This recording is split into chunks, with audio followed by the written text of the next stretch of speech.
Assalamualaikum warahmatullahi wabarakatuh. Kembali lagi dengan saya Fadlu Khairi pada mata pelajaran matematika jenjang pendidikan sekolah dasar kelas 5. Pada hari ini kita akan membahas tentang materi tentang pecahan.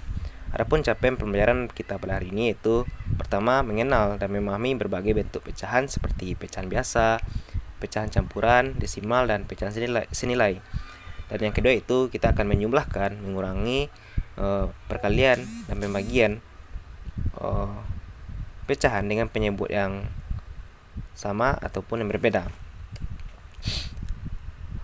Adapun pengertian pecahan yaitu dalam bahasa Inggris pecahan berarti fraction yang berasal dari bahasa Latin yaitu fractus, yang artinya rusak. Sedangkan secara matematis bilangan pecahan dapat disimbolkan dengan A garis miring B. Bilangan A garis miring B bisa dibaca dengan A per B. Bilangan A sebagai pembilang dan bilangan B sebagai penyebut. Seperti pada gambar berikut ini, yaitu A per B. A disebut sebagai pembilang, sedangkan B disebut sebagai penyebut. Dengan syarat A dan B adalah bilangan bulat, dengan B tidak sama dengan 0.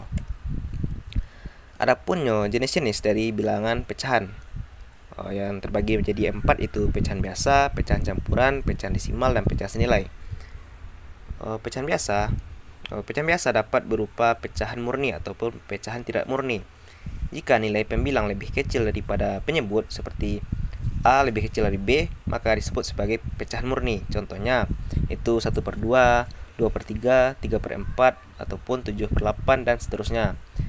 Sedangkan jika pembilang lebih besar daripada penyebut, yaitu A lebih besar dari B, maka disebut sebagai pecahan tidak murni. Contohnya 3/2, 4/3, 10/7, ataupun 17/9 dan sebagainya. Yang kedua itu pecahan campuran.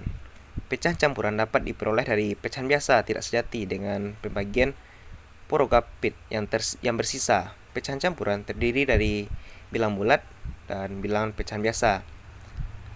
Itu seperti contoh itu C A per B. C sebagai bilang bulat, A sebagai pembilang, dan B sebagai penyebut. Seperti contohnya yaitu 2 1/2. 2 di sini sebagai bilang bulat, 1 sebagai pembilang, dan 2 sebagai penyebut. Jenis pecahan yang ketiga yaitu pecahan desimal. Pecahan desimal merupakan bilangan pecahan yang penyebutnya bilangan kelipatan 10, yaitu 10, 100, 1000, bahkan seterusnya. Penulisan dari bilangan ini menggunakan tanda koma seperti 0,2, 0,5, 0,8, ataupun 0,9 dan sebagainya. Adapun cara mengubah pecahan desimal menjadi pecahan biasa dengan cara menjadikan pecahan koma menjadi pecahan biasa. Seperti contoh 0,2. Jika satu angka di belakang koma, maka kita akan menggunakan penyebut 10. Jika 2 angka di belakang koma, maka kita akan menggunakan penyebut 100, dan begitu pun seterusnya. Contohnya 0,2. Maka kita akan mengubahnya menjadi 2/10. Dan begitu juga dengan 0,23, maka kita akan menjadikannya 23/100.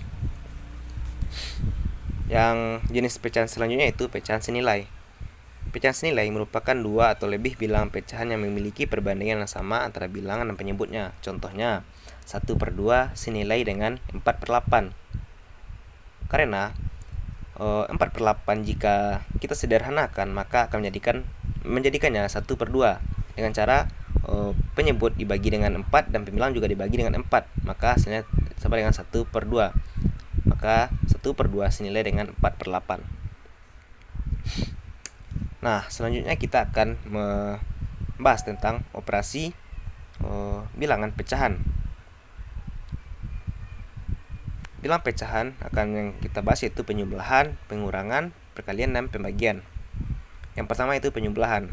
Adapun penyebelahan dengan rumusnya A per B tambah dengan C per B sama dengan A tambah C per B, atau A per B tambah C per D sama dengan AD tambah BC per BD. seperti contoh soal itu 3/4 tambah 2/5 sama dengan 3 dikali dengan 5 per 4 dikali dengan 5 ditambah 2 kali 4 ada per 5 kali 4 sama dengan hasilnya 15/20 tambah 8/20. Maka hasil akhirnya adalah 23/20. Nah, di sini tidak bisa lagi disederhanakan, maka hasilnya adalah 23/20. Dan selanjutnya adapun operasi pecahan itu pengurangan dengan rumus A per B dikurang C per B sama dengan A kurang C per B. Yang kedua itu jika penyebutnya tidak sama, maka akan kita gunakan rumus berikut, yaitu A per B dikurang C per D sama dengan AD per kurang BC per BD. Seperti contoh soal 3/4 dikurang 2/6. Nah, sama dengan penjumlahan tadi, dan pengurangan juga kita samakan penyebutnya terlebih dahulu dengan cara 3 dikali dengan 3 per 4 dikali dengan 3 dikurang 2 kali 2 per 6 kali 2. Jadi penyebutnya nanti sama dengan 12. Hasilnya itu 9/12 dikurang 4/12. Jika penyebutnya telah sama, maka baru bisa dikurangkan seperti biasa. Atas kali dikurang atas dan bawah tetap. Hasil akhirnya itu 5/12. Nah, operasi bilangan pecahan selanjutnya yaitu perkalian. Berbeda dengan penjumlahan dan pengurangan, perkalian sendiri lebih simpel, yaitu dengan rumus A per B dikali dengan C per D sama dengan A kali C per B kali D. Dengan kata lain, atas dikali dengan atas, bawah dikali dengan bawah, pembilang dikali dengan pembilang, penyebut dikali dengan penyebut. Seperti contoh soal itu 1/3 dikali 2/3 sama dengan 1 dikali 2 per 3 dikali dengan 3. Hasilnya 2/9. Ataupun contoh soal berikutnya itu 3/4 dikali dengan 1/2 sama dengan 3 dikali dengan 1 per 4 dikali dengan 2 sama dengan 3/8. Nah, selanjutnya itu pembagian. Adapun rumus dari pembagian ini adalah A per B dibagi dengan C per D sama dengan A per B dikali dengan D per C sama dengan A kali D per B kali C. Berbeda dengan perkalian. Kalau perkalian kan bisa kita kalikan langsung, yaitu atas dengan penyebut dikali penyebut, pembilang dikali pembilang.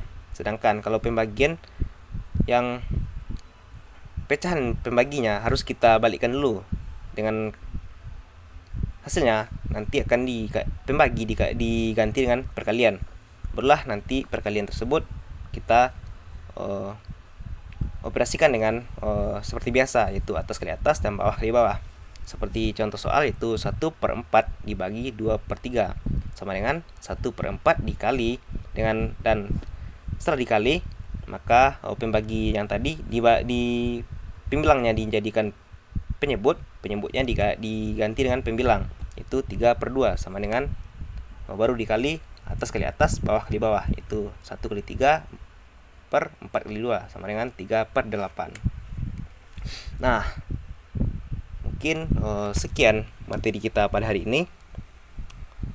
Dapat kita simpulkan bahwa pecahan merupakan bagian dari suatu keseluruhan diwakili dengan simbol A per B, A sebagai pembilang, B sebagai penyebut. Pemahaman pecahan penting dalam kehidupan sehari-hari dan untuk menyelesaikan masalah matematika seperti dalam perbandingan, perjumlahan, pengurangan, perkalian ataupun pembagian. Nah, mungkin sekian penyampaian materi dari saya. Assalamualaikum warahmatullahi wabarakatuh.